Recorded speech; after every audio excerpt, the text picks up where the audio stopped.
think you've had the chance to meet me and Brett formally, so maybe we should do some quick introductions. Sounds great. Yeah.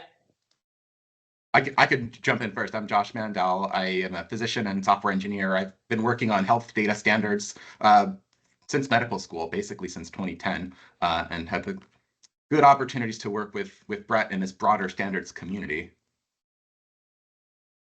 Hi, Mary Anne. I'm Brett.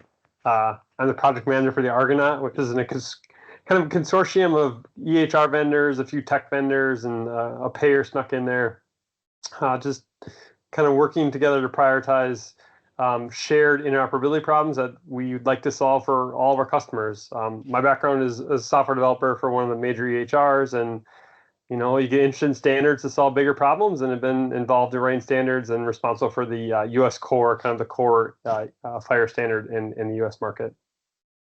Yeah, fantastic. Yeah, no, I was just going to say, in the context of this call, of course, we're working on this continuous glucose monitoring project, but we're excited to talk to you, not just about CGM, but about where that fits into the broader diabetes care sort of technology landscape. Yep.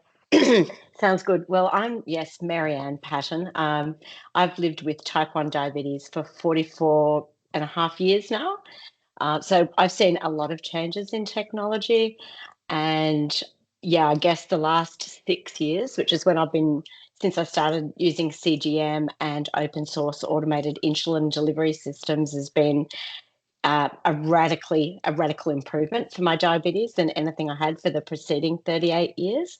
I have a background as well in psychosocial health research and a bit of researching health systems, and a small amount of work in IT, human factors, looking at trust online and web usability. And I currently work as an educator. So that's me.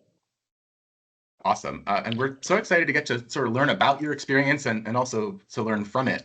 I'll say we've done a series of these calls mostly around software capabilities and companies that have been focused on kind of solving the problem of moving data from point A to point B. And in that context, we've talked a bit about use cases, often where it comes down to, things that are sort of clinically important. And sometimes that term is really very closely tied to outcomes. And sometimes that term is tied more closely in the US to, what are the things that we can sort of bill for in the context of our current healthcare system with all the constraints and participation that it has.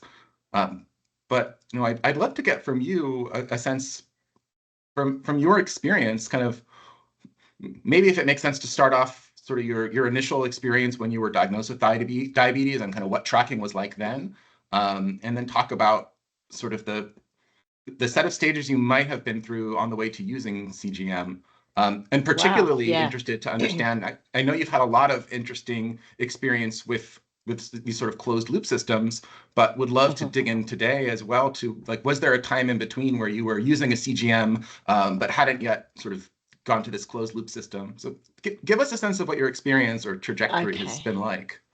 Well, sure. So in 1980, when I was diagnosed at 12 years old, we were doing urine testing. So I had a little container and a test tube and an eyedropper. And so I do a pee into the container, put 10 drops of the urine and mix it with some water and add a CliniTest tablet and see what color that would turn. And it gave me a very vague sense of what my blood sugars had done. I don't know, maybe in the preceding 6 hours. And then I was expected to write that into a little note, a little log book. I've got photos of all of that. It was crazy because it was completely impractical. So I remember feeling like a really naughty patient because I just couldn't take that kit to school. How do you go to the toilet and do that sort of thing in a school cubicle? It's really ridiculous. So, but at the time, I guess I would front up to my poor pediatrician's office with maybe a few real data points in there, but the rest I would just write something to keep them happy. I don't think it was a complete fudge. It was just, I think a lot of us did it. That probably went on for the first 3 years. And I was on one injection a day, one long injection a day. So very, very blunt tool then. All we really could control our blood sugars with was diet, and you had a very rigid diet. So then I guess in the early 80s, there was a home blood glucose monitoring, and that, I believe the first home glucose kit was actually developed by a DIY, a father of someone with diabetes in Australia. And there's quite a bit of contention about people with diabetes actually having them, because, you know, they might use it for their own treatment to dose insulin with, and that was considered controversial. But thank goodness we did get our home glucose monitors. They were about the size of a brick, but then we knew what our blood sugar did at any point in time. Now, yeah, it's interesting. I went through 2 pregnancies just with finger pricking and blood glucose testing alone. So I probably did about 20 finger pricks a day. But I don't think I myself used that data in any meaningful way to inform my treatment. Because, I mean, we probably spend 1.5 to 2 hours with a doctor a year. So I actually wrote down we spend 8,758.5 hours of the year managing our own dosing and our own insulin. So how did I get onto that point? I've now I liked it though. That's a pretty funny number of hours versus time with doctor. Well, yeah. And maybe real-time CGM sharing. I mean, so much could be done with the sort of project you're working on to get a better fidelity of healthcare. I mean, I really am intrigued by this theme, though, that like even when you were going through this very intensive home measurement process 20 times a day during these pregnancies, that those data weren't really for you or used by you in terms of the workflow from the clinical perspective. Well, no, they were.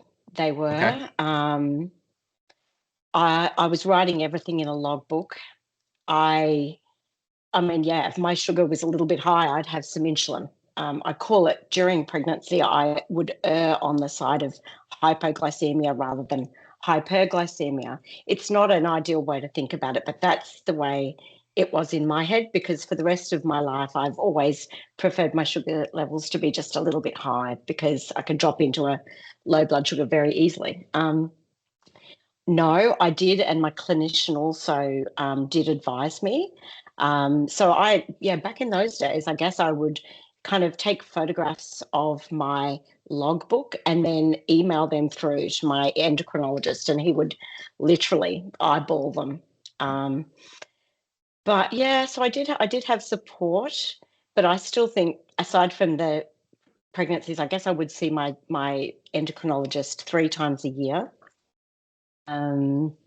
And he would usually tell me to bolus before I ate, and then I would go away, and I'd tried it a couple of times, but I would end up with low blood sugar. And that was a disincentive. Yeah. Anyway, getting CGM was amazing. Actually, no, there was a brief time when I tried the Libre, and then I tried Dexcom. Now, I did sort of resist getting onto CGM because I thought it was going to be at least $100 a week out of pocket. So a transmitter in Australia was $500. The sensors for a box of 4, I think, were about $400, which would last you a month.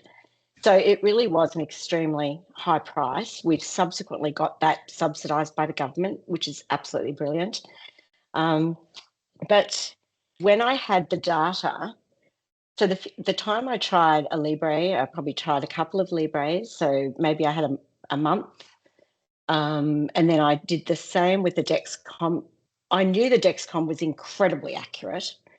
It gave me some insights, just insights like, wow, when I wake up in the morning, I get an incredible blood sugar surge, maybe even 80 milligrams per deciliter, or, you know, it was quite a spike just from waking up.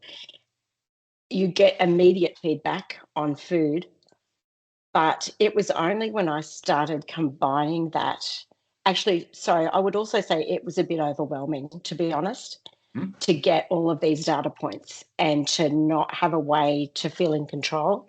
But then when I started at the end of 2017, I discovered the We Are Not Waiting movement, and that people had set up these brilliant remote monitoring systems.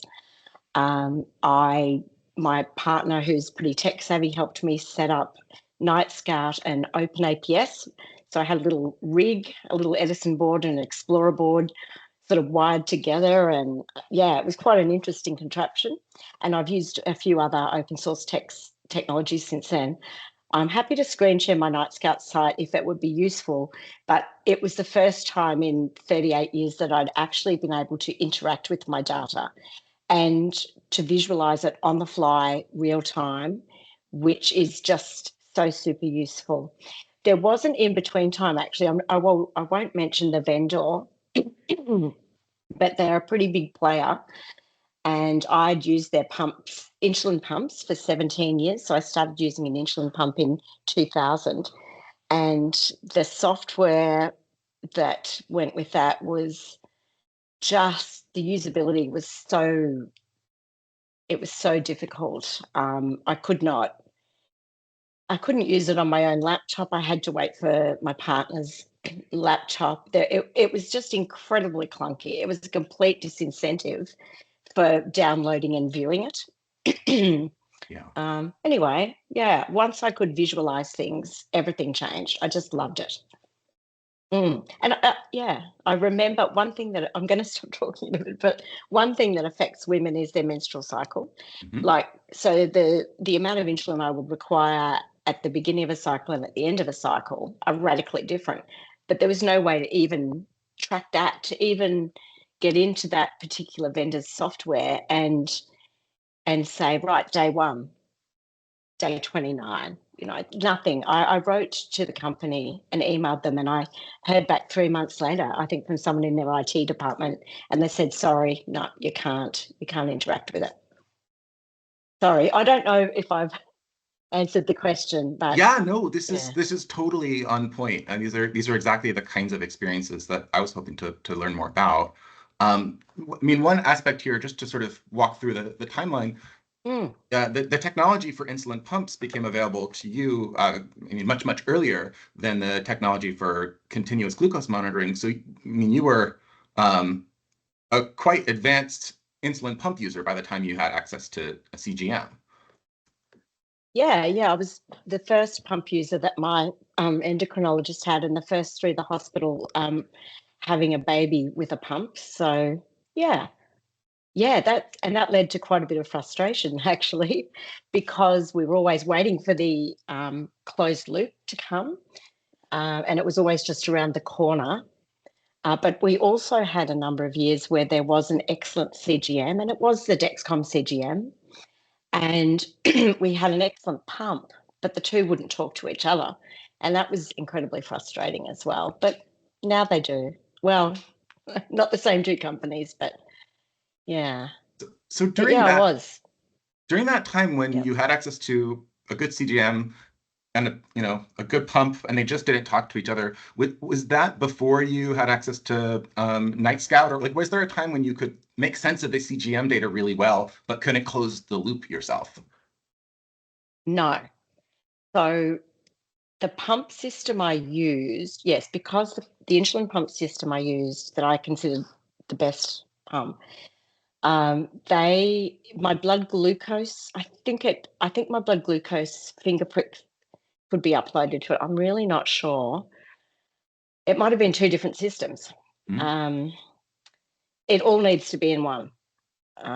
You've got to see glucose, you've got to see insulin and all the other factors to make sense of it. But sorry, was there a time?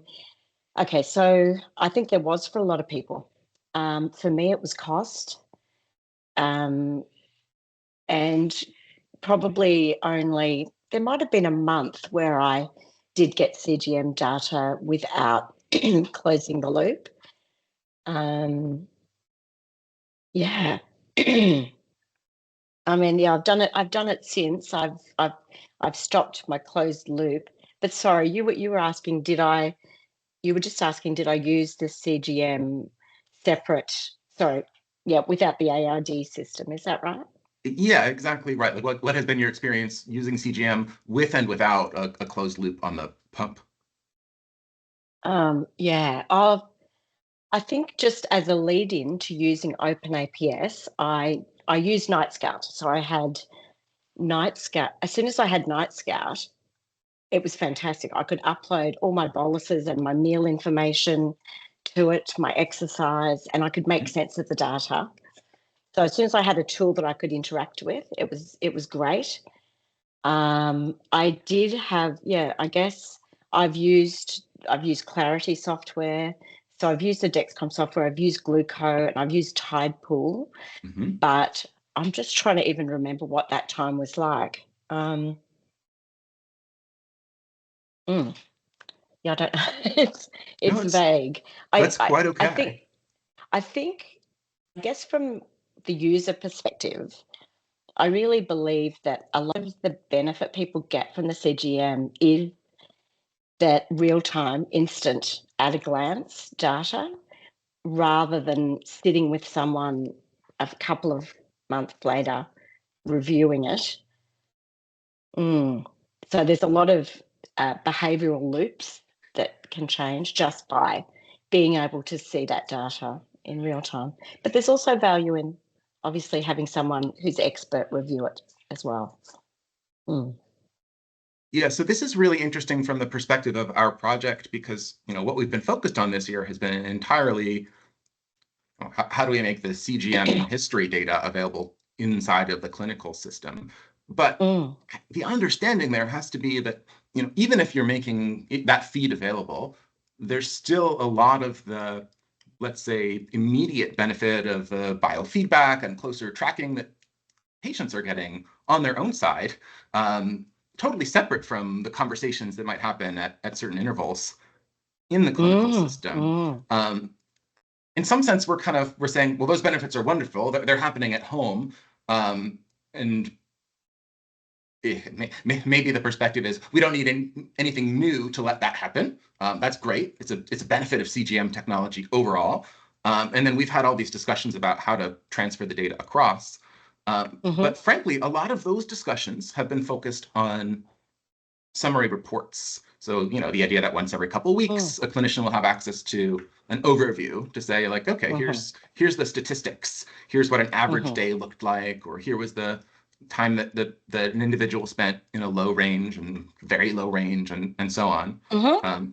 Do you have a sense, from your experience following up inside the clinical system, do those summary statistics seem like the right way to tell the story? Is there something that it's kind of missed in that view?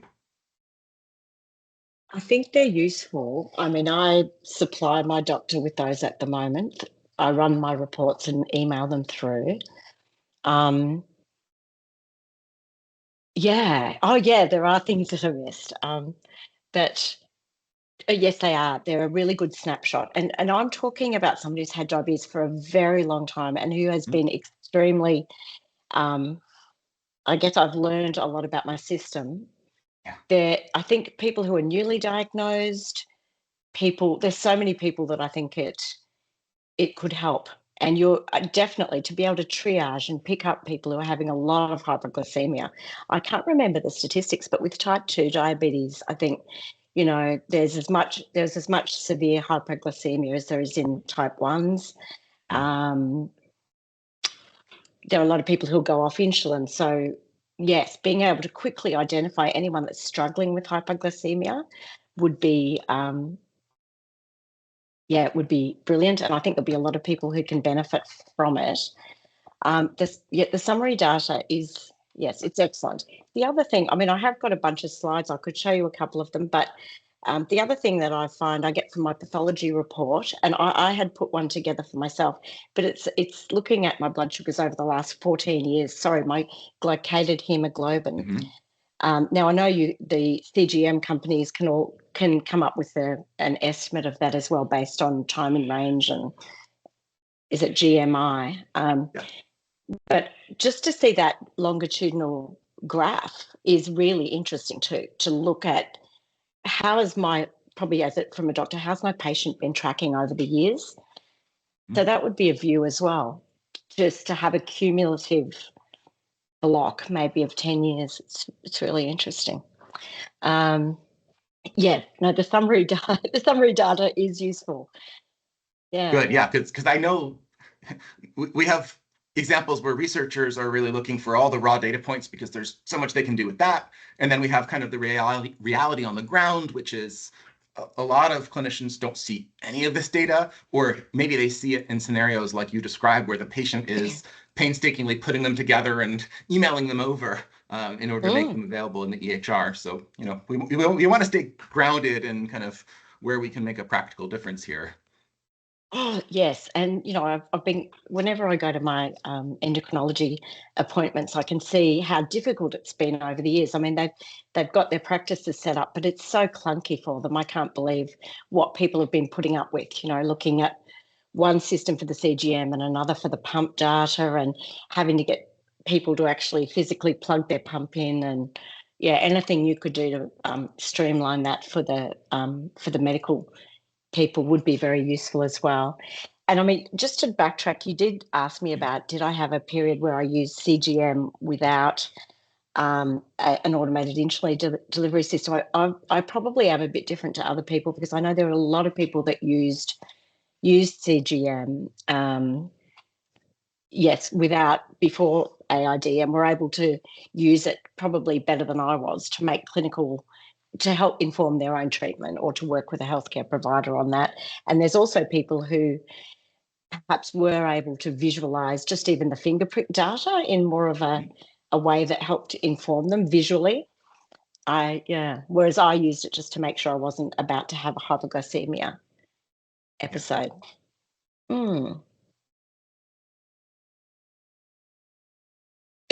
But yes, I don't know if I've really answered your question. But yeah, I do think the summary data is good. I listened to your interview with Michael Rittenmarky from SensoTrend, and I did find that interesting. I found his model really, really interesting. Yeah. But he was definitely arguing for all of the data, I think, to go up. Yeah, and I mean, to my mind, this makes good sense. Like if we're developing standards, we want them to be comprehensive in terms of what they can share. If we're spending a year on a project like this, we want to make sure that there's a way to pass along the data that everyone needs.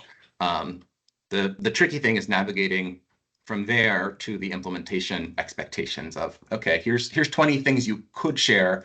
What will you actually populate that payload with? And does it differ patient by patient, or based on a clinician's preferences? And how do we allow for that kind of flexibility?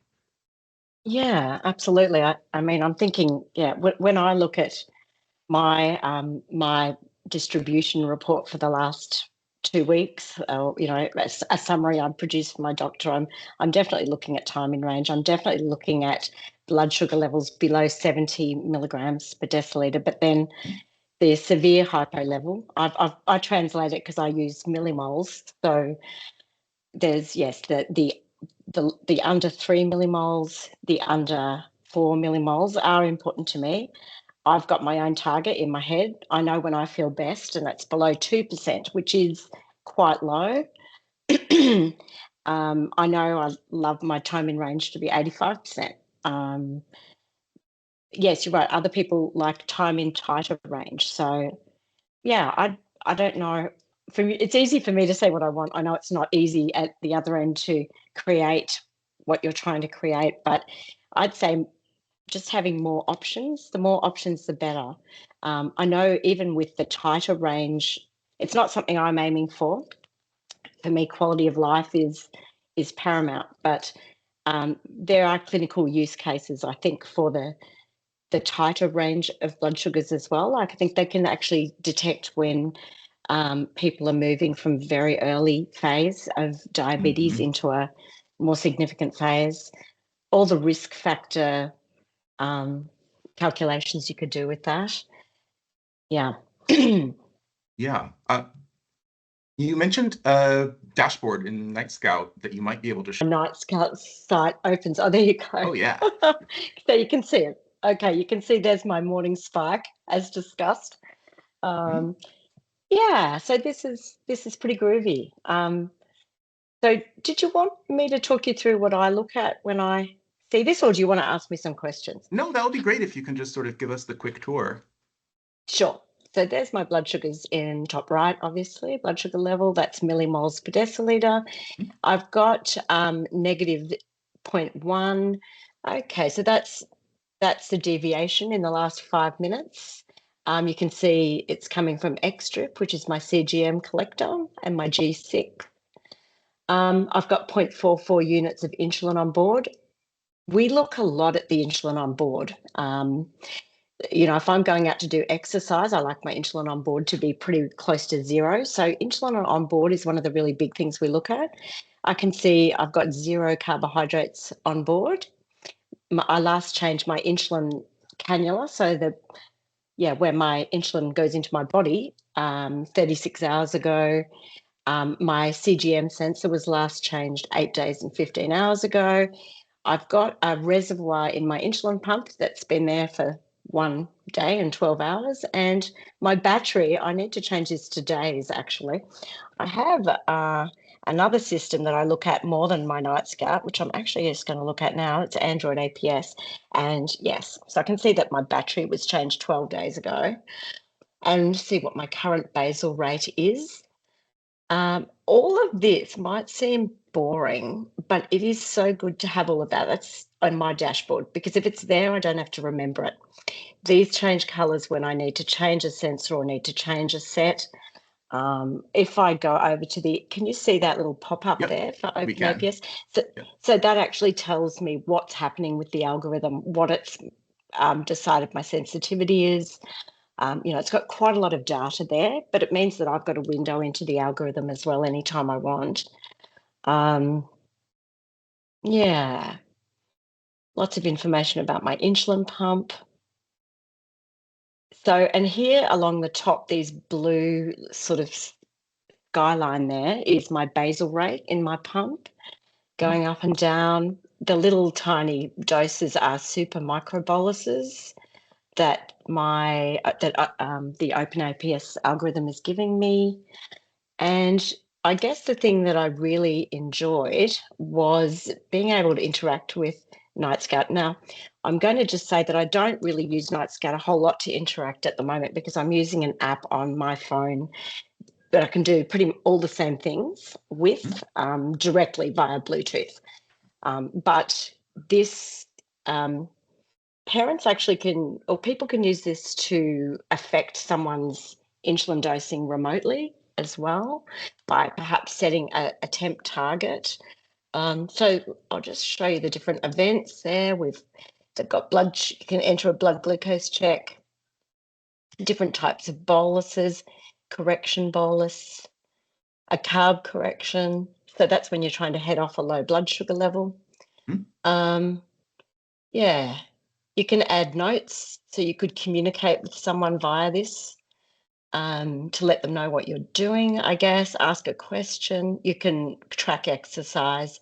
And these are all the things that I was showing you before, the pump site change and the CGM insert. Temp basal. Interesting, actually. So can you adjust temp target, this one. We use temp target all the time. It's brilliant. You can put a low temporary blood glucose target an hour before you eat to get insulin on board. Put an exercise temp target that's higher to prevent going low. Anyway, yeah, there's even a diabetes alert jog option. Do you configure these and add to that list, or is that kind of the list they give you? Oh, that's such a good question.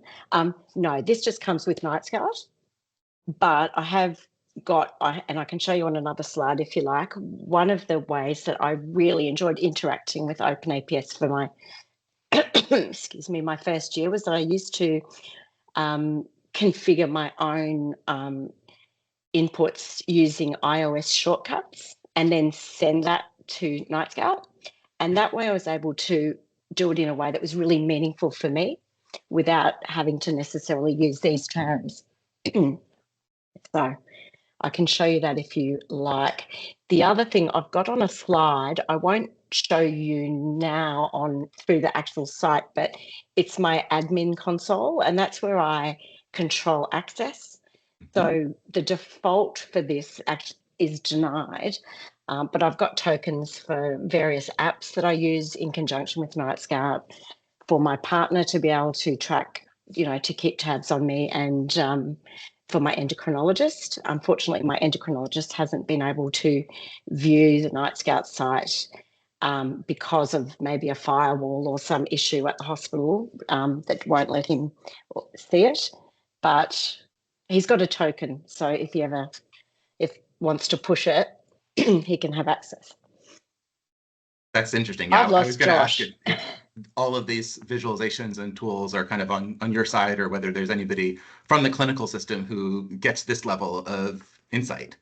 But it sounds like you still are in the business of creating whatever snapshots you're going to share back with your endocrinologist.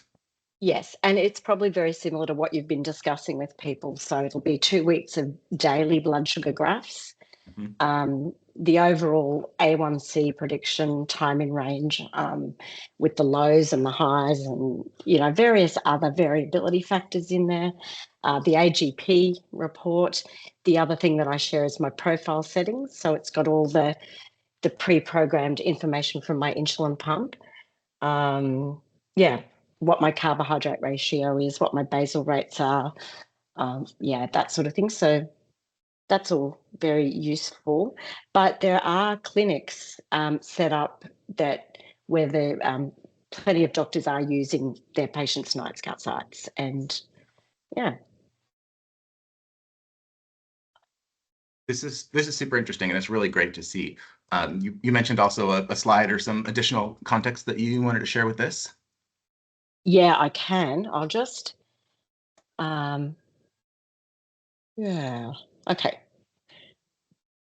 Let me, I didn't mean to do that.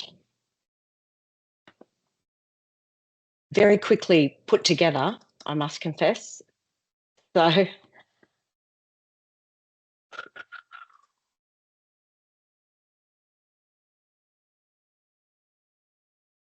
okay, this is probably too much information, so I'll whiz through it. It was just to show you what the hardware looks like. This is the current pump I'm using on the left. This is another pump that I sometimes use, the Omnipod Dash. So I'll switch between systems. And I guess that's one of the benefits of our open source tools, is that we can use a whole variety of pumps. That's in theory, I must admit. Because we can't access them all. And the pump on the left there is no longer being made. So we don't actually have another tubed pump, we would call that one, in Australia that would be able to use with open source tools. So when this company stops producing its infusion sets, we'll run out of options. But the Omnipod Dash is still usable with a lot of our systems. That's just wearing the CGM, my Dexcom G6. That's my Android APS app on the left. So I'm actually predominantly an iPhone user. So I carry 2 phones around. Which I'm looking forward to not doing. I've got an ancient Pixel 3 that a friend gave me, and I've always said whenever this dies, I'm going to have to find another system. So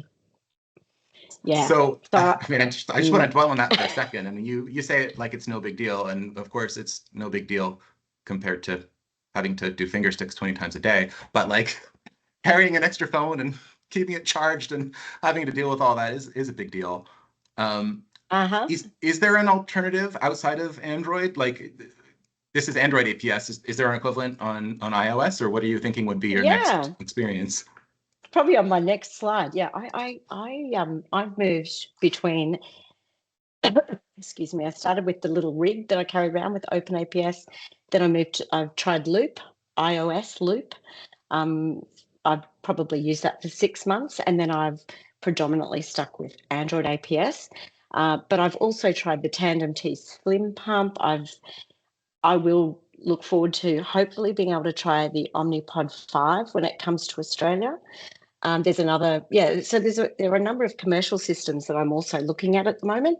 I basically just started this because there was nothing around 6 years ago when I was looking.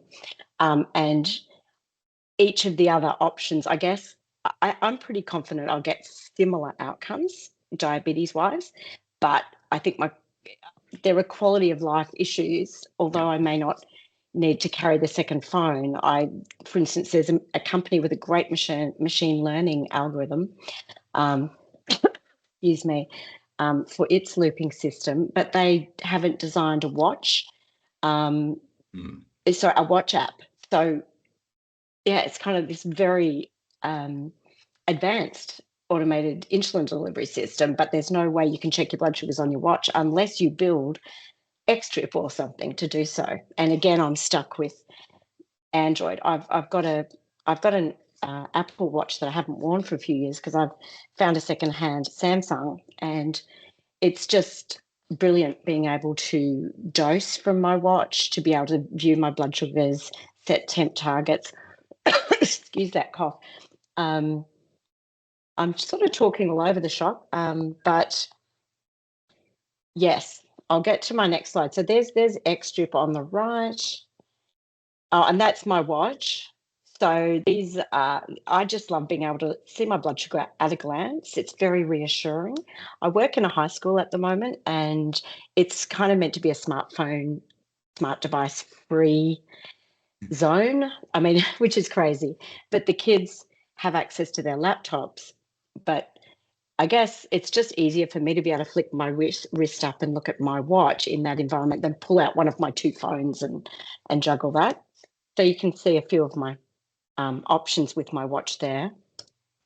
But this is the other system I use. So this is the iOS system, Loop, and that's the other open source system. There's also another one called Trio now, which would allow me to use the same algorithm that I'm using now, only with iOS. It just doesn't allow me to use the pump that I prefer to use, that tubed pump. So there's all these different bits that aren't quite fitting together. I just see if I've got anything useful here. Excuse my cough. I was sick a week ago. This is, again, could be too much information, but I guess if one of the things that helps me a lot is to just at a glance, either through NightScout or through my Android APS, is to see the prediction lines for where my blood sugars are likely to go. So this was just one example from a number of years ago where if I was just looking at the Dexcom app, see this image on the left, and I would probably reach for some glucose and I'd end up spiking. When I had NightScout, what have I done? I think you just went back one, yeah. Yeah, that's all. Okay, so when I had NightScout, I could see the prediction lines. It's really context dependent. If I'm about to get in my car and drive somewhere, I would still have the sugar. But I remember at this period, I was actually at home watching television, and I thought, okay, it looks like there's a really good chance that this blood sugar is just going to sort of skim the lower level of normal and then pop up again. And that's exactly what it did. So my behavior is really affected by being able to see the predictions. This is where I have the access controls. So you can see different apps there on the left, and that's my endo right at the top there. And yeah, different tokens. So I'll just sort of comment at this point, the amount of configuration, connecting, the number of different devices and components, it's kind of amazing, like in a sense of a bit overwhelming. But I have to think that this is one of the places where open source does a really good job, because it lets the people who want to solve these problems kind of tie the pieces together, even if it's not always the most elegant thing. They can at least make it work without somebody else sort of getting in the way or imposing a barrier. Yeah, there's just so much configuration possible for people. Like, we have automations that we can set up our devices so it'll detect that we're at the gym and change the target automatically. Or I heard from someone, one of the physicians, you might enjoy talking to him actually. He is a diabetes physician with diabetes himself, and he was talking about one of his patients that is a long-haul truck driver, and I'm pretty sure that somehow that person's blood glucose target changes in relation to their speed. I could be wrong. You know, people have set up lights to come on and flash when someone's having a low blood sugar for people who don't respond quickly, and it might wake the whole family up on purpose. Yeah. You know, there's satellite phoning through to people. Auto tune was this is very early days, but this was one of the innovations I really loved. Not everyone is a fan of it. And as the algorithms have got more complex, there's question mark about whether it's as accurate as it was, but you would put in your current profile settings and plug those in to auto-tune and get a readout of what auto-tune thought would be better settings for you. And I actually discovered I was a lot more insulin sensitive than I realized through that. It was that was really cool. This was the shortcuts that I really enjoyed using. So sorry, Brett, you had asked, could I add things or configure it in a way that I wanted to? This really worked for me. So, you know, the hypo shortcut, that was just me. I just literally swipe, tap, and confirm from my lock screen on my iPhone. And this button, say at the left, would add 4 grams of carbohydrate into NightScout. It would change my blood glucose target to be a bit higher to allow me to recover from the low blood sugar without the algorithm then overreacting to a spike. Or, you know, I've got my exercise that would raise my blood sugar target for 2 hours, eating soon. So rather than going into NightScout and saying, reduce my temporary target, I could just know, right, I'm about to eat. I'll click that button, cancelling targets, eating low carb. You might be eating no carbohydrate, but your body still needs a bit of insulin. Anyway, these are also just a quick way to get treatments added for site changes and sensor changes. And you could have predefined amounts of carbohydrate that you would let NightScout know you were about to eat. It was just very quick. Yes, that was just me talking about some of the innovations that we've got going on at the moment. Yeah. One of the things I really like about my system is that I can decide whether to tell it I'm about to eat or not. I can add insulin without adding carbs. It doesn't say the outcomes are going to be better or worse. It just allows me not to have to be forced through a set of a workflow like 48 grams of carbohydrate over 2 hours. You know, that sort of rigidity.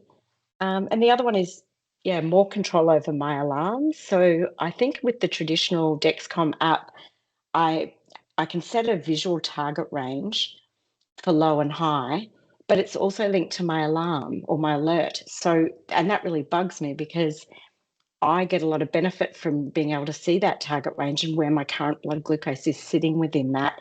But that doesn't say I want an alarm if it goes over an amount. The low alarms are useful, but not the high. And the other thing I would love to capture at some point, I think that was just is it the 10-year view type thing? So just 10 years, yeah. Is it 10? Yeah, it is 10. Yeah. It's interesting, yeah. So, yeah, you can see this is when I started automated insulin delivery. You sure can see it, yeah. Yeah, it's brilliant that it's being funded now, the CGMs. Oh, okay, this is one that I've not really mentioned to, I think I've only mentioned to one person, so this is the launch. Okay, so I will see my doctor next week and he'll look at my graph, and especially because I've seen him for 20 years, he'll say, oh, it's fine. You just need to bolus earlier before you eat. You're spiking after food. But what he doesn't see is the times that you've needed to eat to prevent a low.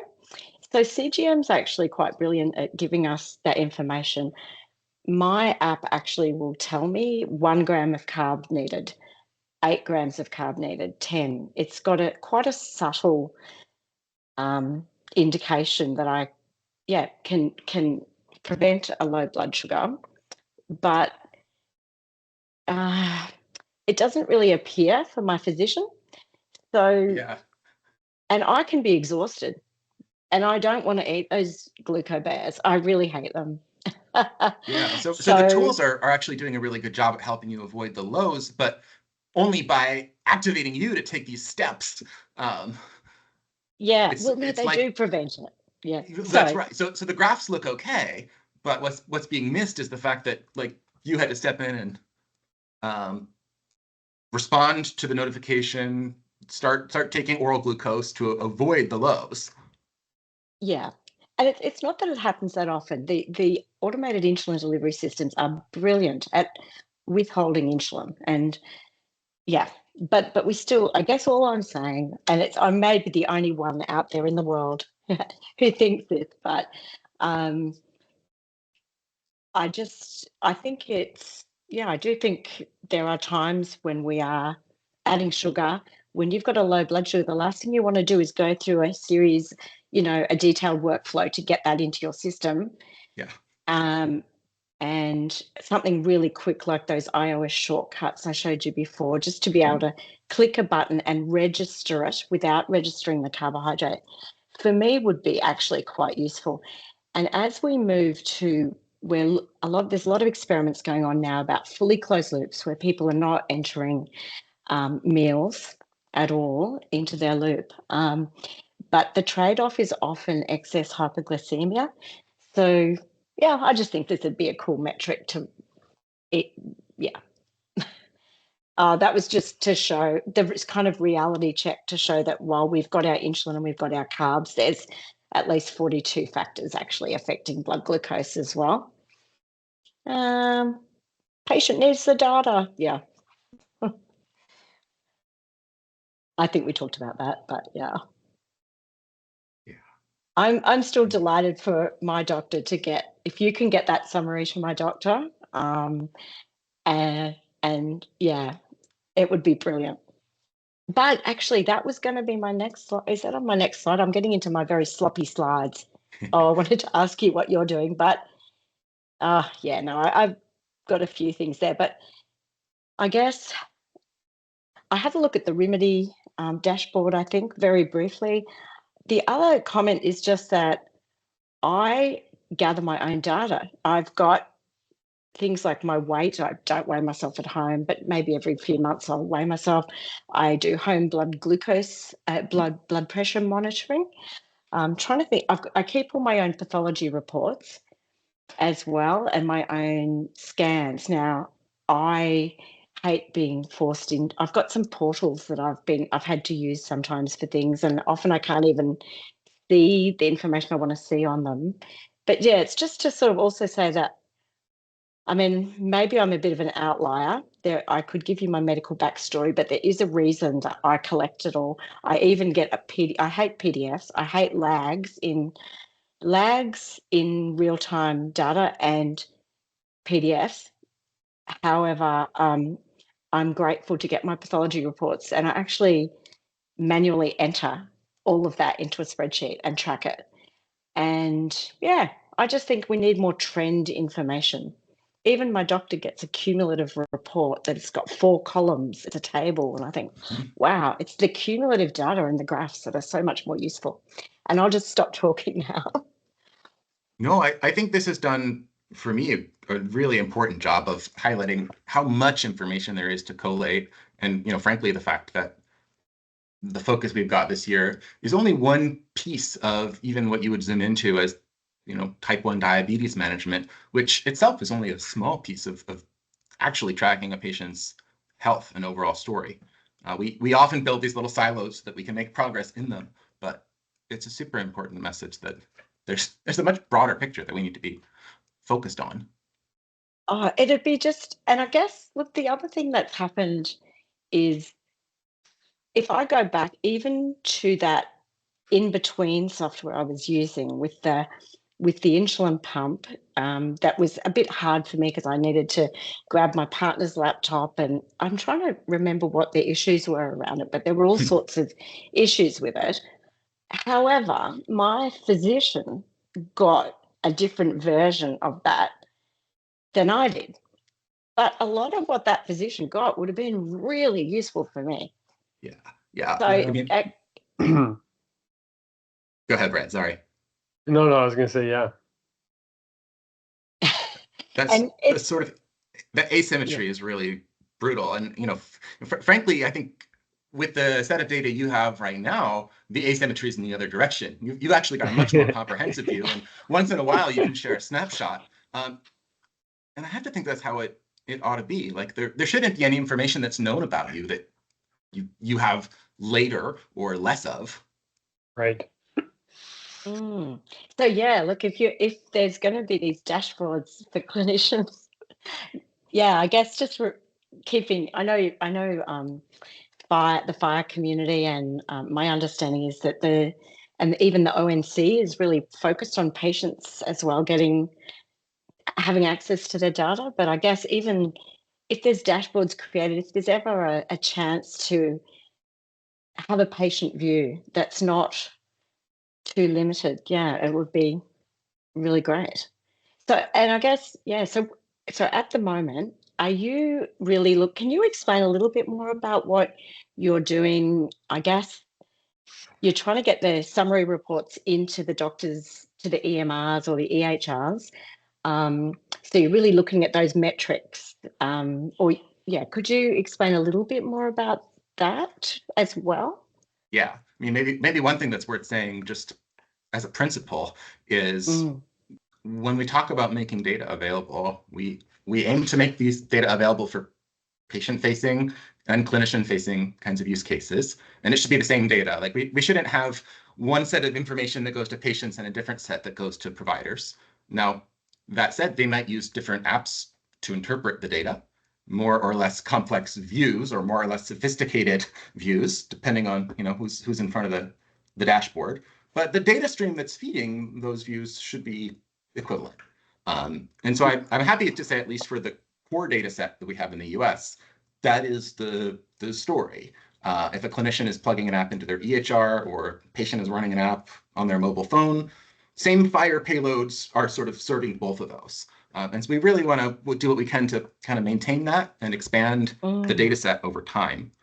And you're right to say that ONC has focused on that patient access story, but they've also been quite eager to figure out where we can go beyond access and get into writing data back into EHR systems.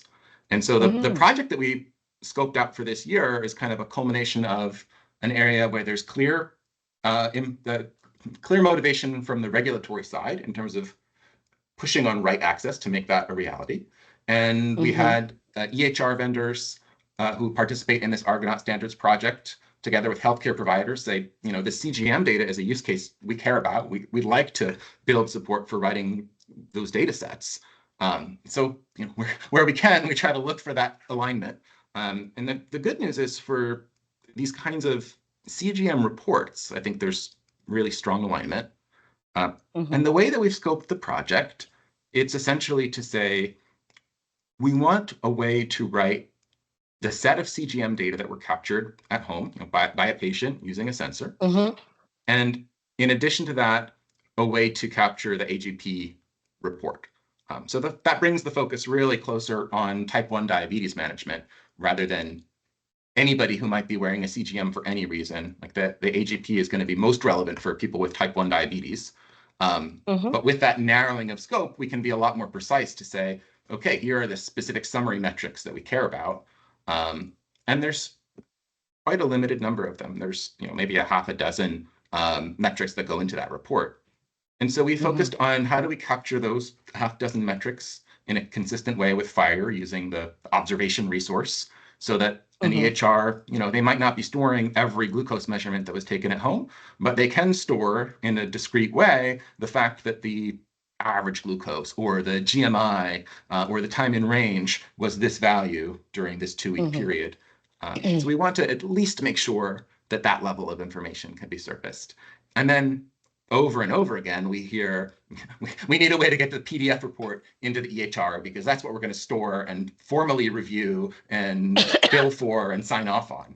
So that comes along for the ride. And frankly, I think we'll see some implementations that only transmit the PDF, and others that want to go into more depth with the source data. Yeah. Oh, that's great. Thank you for explaining that. And yes, I don't want to bag PDFs altogether. They are very useful. I mean, Yeah, I've got plenty of them stored. They have some nice properties.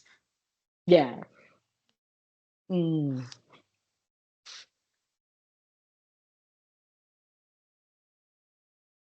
Oh, yes. Is there anything else I can? Yeah, I don't know. I mean, That from would my be side, I useful think for your. I've gone through most of what I was hoping to ask. Brett, anything else from your perspective? No, I was just looking back through questions here. I mean, I'm kind of in awe, Mary Anne, honestly, like thinking about like your journey and like what you've accomplished over the last like 40 plus years to manage this disease. And that, I mean, I have these two reactions of like, so the very positive is like, I can't believe you pulled this off. And the second is like, how is this not for everybody? You know, like how is it like, and I'm trying to rest in like it's really cool that you've been able to put these pieces together to like manage your disease in a way to make your life like better. And like how does that get shared with the broader population, which I know you've been on that mission. And so like I guess I just say thank you for sharing it with us. Oh, thank you. Yeah, that's lovely. And I agree. I think we're very fortunate. And in Australia we are delighted that our government has um subsidised CGM for every person with type 1 diabetes. We've got a lot of people out there with type 2 diabetes that also use insulin that could probably use a lot of what I've got. Oh, I can see my son's coming in here. I'm getting a bit bright. Um, yeah, the need's huge, and there's so many parts of the world that, wow, yeah, they just can't even get short-acting insulin. Um, so, yeah, I totally agree with you. And yeah, I think there's a lot more that can be done in the usability space as well. And so that we don't still see commercial systems coming to market that require still so many workarounds. And but I guess the little I know about getting things through the regulators, it's a huge process. It's a very expensive process. And I think now I have a better appreciation for why that all takes time. I just think yeah, it is a tricky condition to manage, and I really hope that I guess there's always been a lot of risk with diabetes because we're injecting a potentially lethal drug, but we've been doing it for 100 years now. So I just hope the regulators don't, I guess, um, weigh up the risks. I don't know what I'm really trying to say here. I think I haven't had enough sleep, but I think there's often fear of hypoglycemia if we unleash too many of these closed loop systems. But that risk was always there, I guess.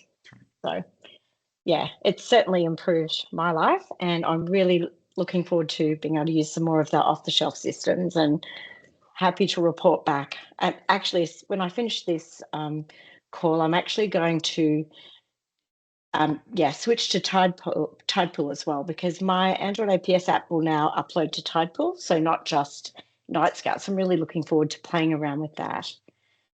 Yeah.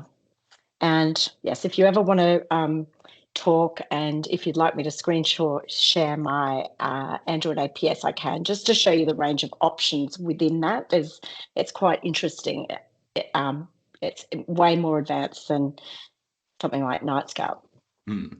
Well, yeah, I mean, I would love to see that at some point. So it'd be fun to follow up maybe as well after you've got Tidepool configured, and we can do the comparison there too. Yeah, sure. I'm very, very happy to help as well. That's what I meant to say. If there's if I can be of use at all, let me know. Very happy to, either now or with future projects. And I could also, if there's other types of people you'd be interested in meeting, I am aware of various other people within the diabetes community that are doing research, or that are, yeah, as I say, people who are clinicians that would be looking at EMRs, and yeah, a whole range of people if you think that might be of use. Awesome. Well, yeah, thank you so much. I think for this project, it's been relatively unusual for us to actually do this much research. We often come into projects where we sort of know the domain well enough to get started on our own. But this has frankly been an enlightening set of conversations, and I think it's a pattern that we're very likely to follow again as we take on new work. Yeah, great. Thank you. And thanks for sharing it, because I've loved all the CGM and Argonaut YouTubes that I've watched. Very, very informative for me as well. Awesome. Well, And thank you thanks so for all much for your hard reaching out. work. And yeah, thank you for making the time. No worries. Well, have a great day. You too. Yep. Take care. Yeah. Bye. Bye.